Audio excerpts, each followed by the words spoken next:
আমরা গ্রামীণ এলাকাতে থাকি, আমরা স্মার্ট মিটার দেবো। হ্যাঁ, এই স্মার্ট মিটার দিছে ঠিক আছে, যদি ভালো তো ভালোই হইতো, কিন্তু আমরা কিছু ভালো পাইলাম না। প্রিপেড, হ্যাঁ।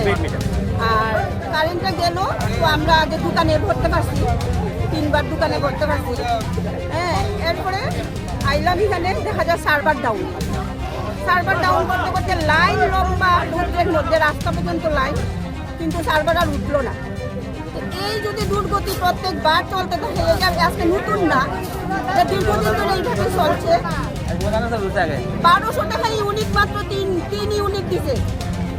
এই লোকটা খায় মানুষের বাড়ি কাজ করে, লোকটা ওখানে এখানে আছে জমায়ে। হ্যাঁ, সে ভাত খাইতো কেমনে, না কারেন্ট জ্বালাইতো, কিটা করতো? এই প্রতিবাদ। আর আমরা কারেন্ট ছাড়া, সার্ভার নাই, একদিন সার্ভার নাই তো কারেন্ট ভরতে পারছি না। দোকানে গেছি, দোকানে হয়েছে না, এখানে অফিসে কি করে রাখছে, কারেন্টেই ভরতে পারছি না। সারা রাত্র গরমের মধ্যে কারেন্ট ছাড়া চলতে লাগছে। এই দুর্গতি তো আজকে নতুন না, তো আজকে আমরা ধৈর্য ধরতে আজকে ধৈর্যের বাঁধ ভাঙছে সবের মনে। এই প্রতিবাদে আজকে একটা সুরাহা দরকার। কারেন্ট তো 4টার উপরে, 5টা প্রায় বাজে, আর কোন সময় কারেন্ট দিব?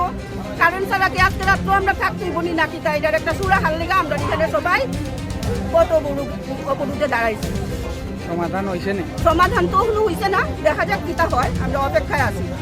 একটা কিছু সুরাহা হইলেই রাস্তা ছাড়া হইব, না হইলে বন্ধ থাকবো। না হইলে যতক্ষণ সময় আমরা একটা সুরাহা না পাই আমরা অনেক খাওয়ান নাই। সকাল থেকে লাইন ধরে দাঁড়াইছে, খাওয়ান ছাড়া সারাদিন ধরে লাইনে দাঁড়াই দিছে।